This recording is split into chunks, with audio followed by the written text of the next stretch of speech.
Hello my dear lovely students, welcome to my online class Learning Never Ends. So आज हम पढ़ने जा रहे हैं पाठ 7 के हिंदी व्याकरण से पढ़ेंगे विशेषण के बारे में। विशेषण यानी कि एडजेक्टिव, उसे इंग्लिश में क्या कहते हैं? एडजेक्टिव कहते हैं। विशेषण क्या है? वे शब्द जो संज्ञा तथा सर्वनाम शब्दों की विशेषता बताते हैं वे क्या कहते हैं? विशेषण कहलाते हैं। कौन से शब्द किसकी विशेषता बताते हैं? संज्ञा तथा सर्वनाम शब्दों की विशेषता। अगर कोई भी शब्द बता रहे हैं तो उसे हम क्या कहेंगे? विशेषण कहेंगे। ठीक है, तो आपके यहाँ पे 2 उदाहरण दिए गए हैं किताब में, तब आप लोग को ज़्यादा अच्छी तरह से समझ में आ जाएंगे विशेषण का मतलब क्या है। एक में काइट बना हुआ यानी कि पतंग बना हुआ है और एक में है गुलाब फूल यानी कि रोज।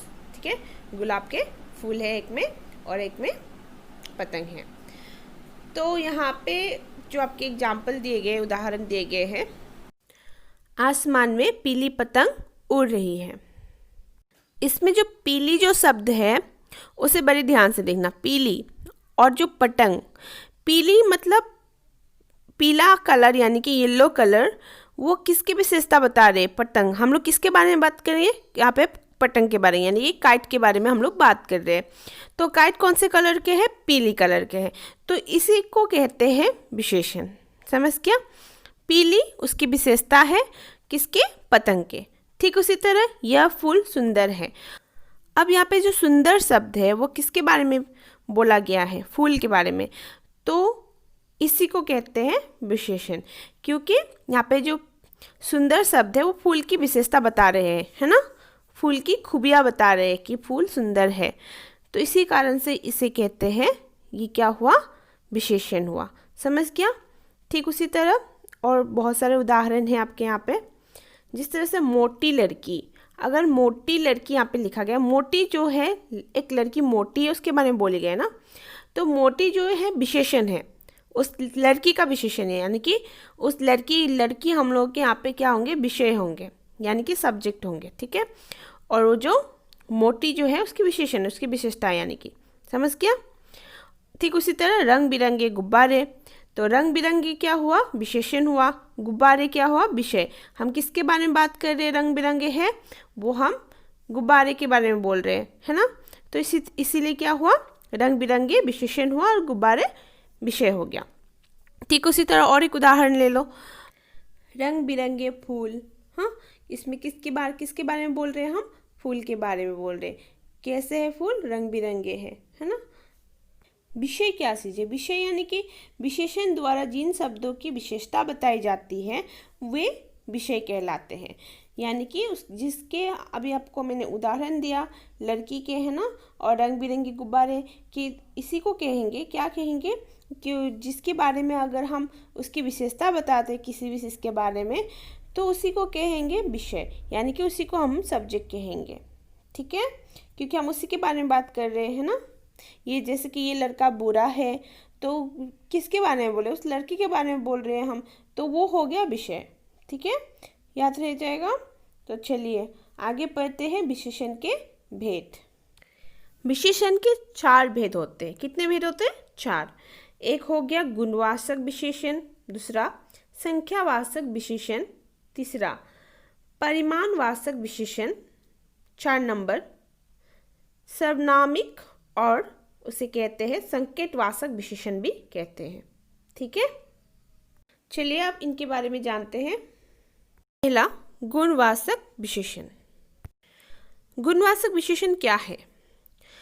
जो विशेषण शब्द संज्ञा और सर्वनाम शब्दों के गुण, दोष, रंग, आकार, अवस्था आदि के बारे में बताते हैं वे क्या है? गुणवाचक विशेषण कहलाते हैं। यानी कि संज्ञा और सर्वनाम, इन दोनों का कोई भी ऐसा शब्द जो किसी के गुण, दोष या रंग, आकार या अवस्था ऐसे किसी के बारे में बताते हैं तो उसे हम क्या कहेंगे? गुणवाचक विशेषण कहेंगे। जैसे यह सेब बहुत मीठा है, तो यहाँ पे सेब जो है वो क्या है? मीठा है, मीठा उसका क्या है, उसका गुण है, उस सेब का गुण है, अच्छा गुण है ना, राइट। मीठा उसका गुण है, यानी किसका, सेब का। तो ये किसके बारे में बता रहे हैं, सेब की विशेषता बता रहे हैं, राइट। तो ठीक उसी तरह मेरी कलम नीले रंग की है। कौन से कलर की कलम है, नीले, यानी कि नीला कलर के जो रंग है वो मेरी कलम है, राइट। कलम तो पता है ना, पेन।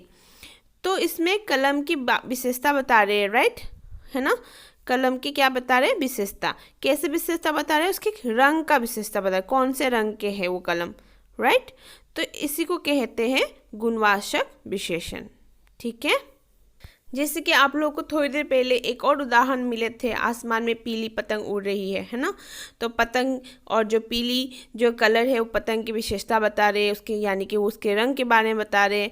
तो वो भी क्या हुआ, गुणवाचक विशेषण होंगे, ठीक है। आप समझ गया। चलिए कुछ अन्य गुणवाचक विशेषण भी देख लेते हैं। गुण दोष, इसमें होंगे सुंदर, कड़वा, मीठा, बुरा, अच्छा आदि। अगर किसी भी गुण के बारे में बोले, ये दोष के बारे में बोले, इसमें से दोष कौन सा होगा, कड़वा, बुरा, है ना, ये सब दोष होगा। और गुण होंगे, मीठा गुण है, इसमें सुंदरता का गुण है, अच्छाई का गुण है ना। ठीक उसी तरह रंग के बारे में बोला जाए तो पीला, काला, लाल, हरा आदि बहुत सारे और रंग है, सफ़ेद है। ठीक उसी तरह आकार के बारे में बोला गया है, गोल आकार के बारे में, लंबा, छोटा, उसके चौकोर आकार के बारे में बोला गया है, तिकोना के बारे में बोला गया यहाँ पे। तो इस तरह का अगर कोई भी आकार के बारे में अगर आपके पास शब्द होंगे तो वो उसकी विशेषता गुणवाचक विशेषण में आ जाएंगे, ठीक है। ठीक उसी तरह अवस्था, कौन सी अवस्था में है, बलवान, अमीर, बुरा, पतला, मोटा आदि। और इस तरह बहुत सारे शब्द हैं। तो ये सारे शब्द क्या है, गुणवाचक विशेषण है, ठीक है। तो चलिए आगे और दूसरा भेद पढ़ते हैं, संख्यावाचक विशेषण के बारे में। संख्यावाचक विशेषण क्या है, जो विशेषण शब्द संज्ञा और सर्वनाम की संख्या बताते हैं वे संख्यावाचक विशेषण कहलाते हैं, ठीक है। यानी कि ऐसे कोई विशेषण के शब्द जो संज्ञा के या फिर सर्वनाम की संख्या बताते हैं, हम उसे काउंट कर सकते हैं आसानी से, ठीक है, उसे क्या कहेंगे, संख्यावाचक विशेषण कहते हैं। जैसे कि थाली में 2 बैगन रखे हैं। बैगन का मतलब पता है ना, ब्रिंजल। तो थाली में कितने बैगन रखे हैं, 2। हम उसे काउंट कर सकते हैं, वो संख्या पे है ना, तो उसे काउंट कर सकते हैं। तो इससे क्या हो गया, ये जो वाक्य है, ये जो है शब्द है, ये हो गया संख्यावाचक विशेषण, ठीक है। ठीक उसी तरह पेड़ पर कुछ तोते बैठे हुए, तो कुछ कितने तोते बैठे हैं पेड़ पर, कुछ, तो हम उसे काउंट कर सकते हैं, कुछ है ना, उसमें काउंटेबल है, तो इसीलिए ये हो गया संख्यावाचक विशेषण, ठीक है। अब संख्यावाचक जो विशेषण है उसके भी भेद हैं। उसके कितने भेद थे, संख्यावाचक विशेषण के 2 भेद थे। एक है आपका निश्चित संख्यावाचक और दूसरा है अनिश्चित संख्यावाचक। अब निश्चित संख्यावाचक क्या है, जो शब्द संज्ञा और सर्वनाम की निश्चित संख्या के बारे में बताए वो क्या हुआ, निश्चित संख्यावाचक कहलाते हैं। यानी कि ऐसे कोई संज्ञा और सर्वनाम के शब्द जिसे हम गिन सकते हैं, जो निश्चित रूप से हो, उसकी संख्या हो, उसे हम क्या कहेंगे, निश्चित संख्यावाचक। जैसे कि मेरे पास कितने पुस्तकें हैं, 5 पुस्तकें हैं, ये हम गिन सकते हैं, 5 है बोल के, 1 2 3 4 काउंटेबल है ना। तो इसीलिए क्या हुआ, ये संख्यावाचक, क्या कहेंगे इसे, संख्यावाचक, निश्चित संख्यावाचक कहेंगे, राइट। ठीक उसी तरह 2 हाथी आपस में लड़ रहे हैं, हम गिन सकते हैं कितने हाथी आपस में लड़ रहे हैं, 2, तो ये क्या हुआ, निश्चित संख्यावाचक हुआ, ठीक है। अब बात करते हैं अनिश्चित संख्यावाचक के बारे में।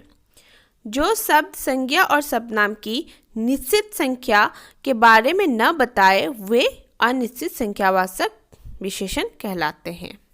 यानी कि ऐसे कोई संज्ञा के शब्द हो या सर्वनाम के शब्द हो जिसे हम गिन नहीं सकते, जो संख्या में नहीं होते हैं, ठीक है, जिसे गिनना मुश्किल हो जाता है, तो ऐसे कोई शब्द को हम क्या कहेंगे, अनिश्चित संख्यावाचक विशेषण कहेंगे, ठीक है। जैसे कि आकाश में कई पतंगे उड़ रही है। कितनी पतंगे उड़ रही है हम काउंट नहीं कर सकते, हम गिन नहीं सकते उसे, बहुत सारी पतंग उड़ रही है ना। तो इसी वजह से ये क्या हुआ, अनिश्चित संख्यावाचक विशेषण। ठीक उसी तरह आज प्रार्थना सभा में कुछ ही बच्चे आए हैं। कितने आए हैं प्रार्थना सभा में, यानी कि असेंबली में कुछ ही बच्चे, ज़्यादा नहीं, कुछ बच्चे आए, पर हम वो काउंट नहीं कर सकते। ठीक है, तो इस तरह से बहुत सारे शब्द हैं, जैसे कि बहुत है, ज़्यादा है, हाँ, कोई, कुछ। अगर आपको इस तरह से शब्द मिल जाए तो आपको आसान पता चली जाएंगे कि ये कौन से संख्यावाचक में है ना। तो जो निश्चित संख्या के बारे में नहीं बताते वो क्या होते हैं, अनिश्चित संख्यावाचक कहलाते हैं। तो चलिए दूसरा देखते हैं अब परिमाणवाचक विशेषण के बारे में। जो विशेषण संज्ञा और सर्वनाम की मात्रा, माप, वजन आदि के बारे में बताए हुए परिमाणवाचक विशेषण कहलाते हैं। जैसे कि 2 किलो गोभी दे दो।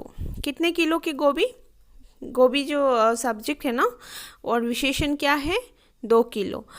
तो कितने किलो के मांग रहे, 2 किलो के, यानी कि गोभी को तोल रहे हैं, है ना। तो ये क्या हुआ, परिमाणवाचक विशेषण, यानी कि उसके परिमाण, कितने किलो की गोभी चाहिए उसको परिणाम बता रहे हैं, है ना। ठीक उसी तरह 4 मीटर कपड़ा काटो। कितने मीटर के कपड़ा काटने को कह रहे हैं, यहाँ पे कपड़ा जो है वो विशेषता है और विशेषण क्या है, 4 मीटर। तो इसमें के माप रहे हैं ना कपड़ा को, कितने 4 मीटर माप रहे हैं, है ना। तो ये हो गया क्या, परिमाणवाचक विशेषण।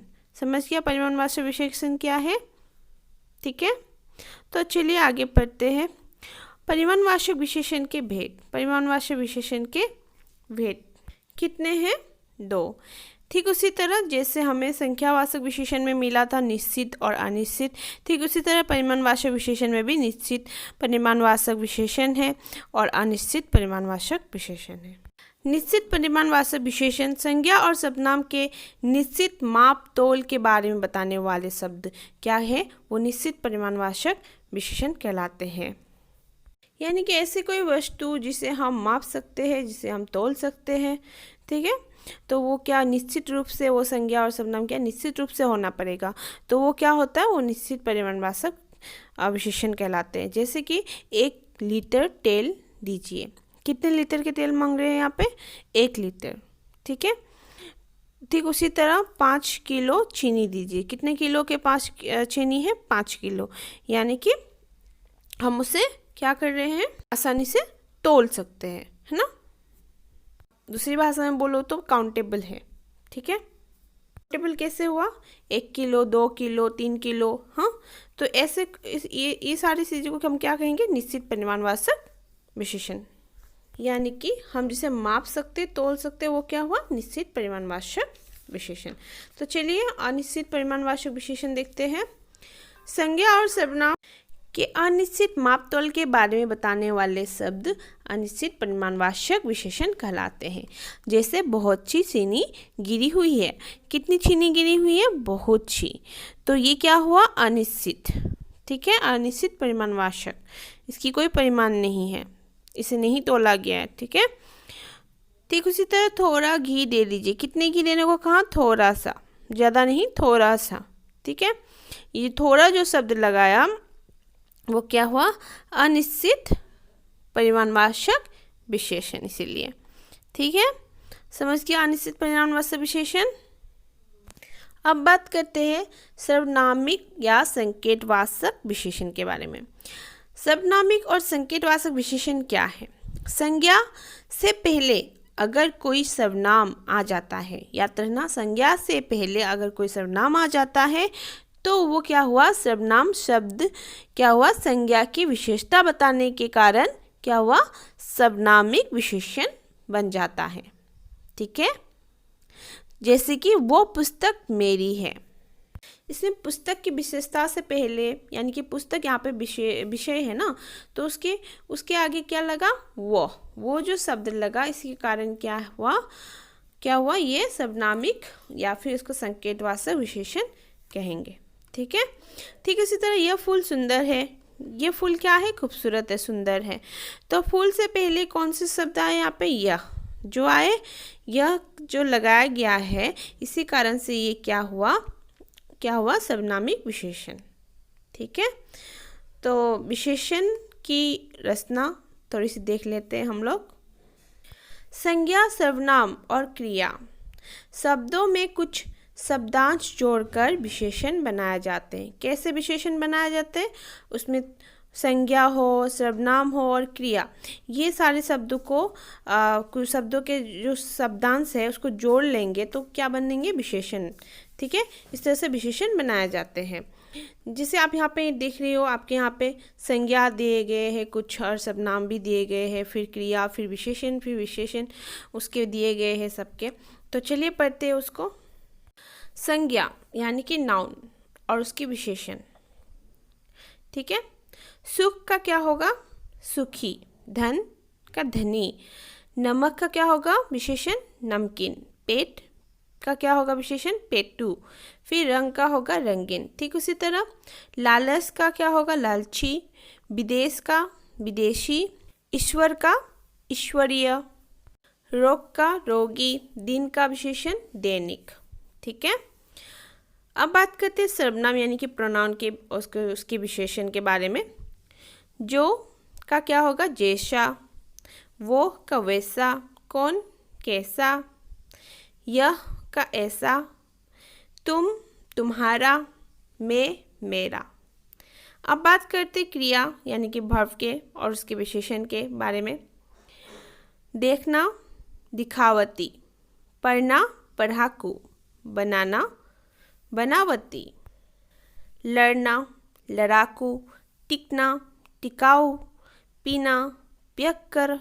ठीक है, तो ये सारे जो कुछ संज्ञा और विशेषण, जिस तरह से सर्वनाम के विशेषण दिए गए, क्रिया के विशेषण दिए गए, तो इसे आप अच्छी तरह से घर पे प्रैक्टिस करना, ये बहुत ही इम्पोर्टेंस है। तो आज हम लोगों ने क्या पढ़ा? विशेषण के बारे में पढ़ा, बहुत कुछ इसके बारे में जान लिए, है ना। तो चलिए थोड़ी सी रिवाइज करते हैं। हम लोगों ने क्या क्या पढ़ा आज? विशेषण के बारे में पढ़ा, विशेषण क्या है। फिर पढ़ा विशेषण के 4 भेद होते हैं। एक गुणवाचक विशेषण, संख्यावाचक विशेषण, परिमाणवाचक विशेषण और संकेतवाचक विशेषण। ठीक है, फिर हम लोगों ने पढ़ा गुणवाचक विशेषण क्या है। फिर पढ़ा संख्यावाचक विशेषण क्या है। फिर संख्यावाचक विशेषण के हम लोगों ने 2 भेद पढ़े, एक निश्चित संख्यावाचक विशेषण, एक अनिश्चित संख्यावाचक विशेषण। फिर हम लोगों ने पढ़ा परिमाणवाचक विशेषण के बारे में। फिर परिमाणवाचक विशेषण के हम लोगों ने 2 भेद पढ़े, एक निश्चित एक अनिश्चित परिमाणवाचक विशेषण। फिर हम लोगों ने लास्ट क्या जाना? सर्वनामिक या संकेतवाचक विशेषण क्या है। और हम लोगों ने क्या जाना? थोड़ी सी विशेषण और उसके मतलब संज्ञा और सर्वनाम और क्रिया के हम लोगों ने विशेषण पढ़े, है ना। तो इसको आप लोग घर में अच्छी से एक बार रीडिंग कर लेना इस चैप्टर्स को। ठीक है, अच्छी तरह से तो समझ जाओगे आप लोग। तो आज के लिए इतना ही childrens. Take care and bye bye.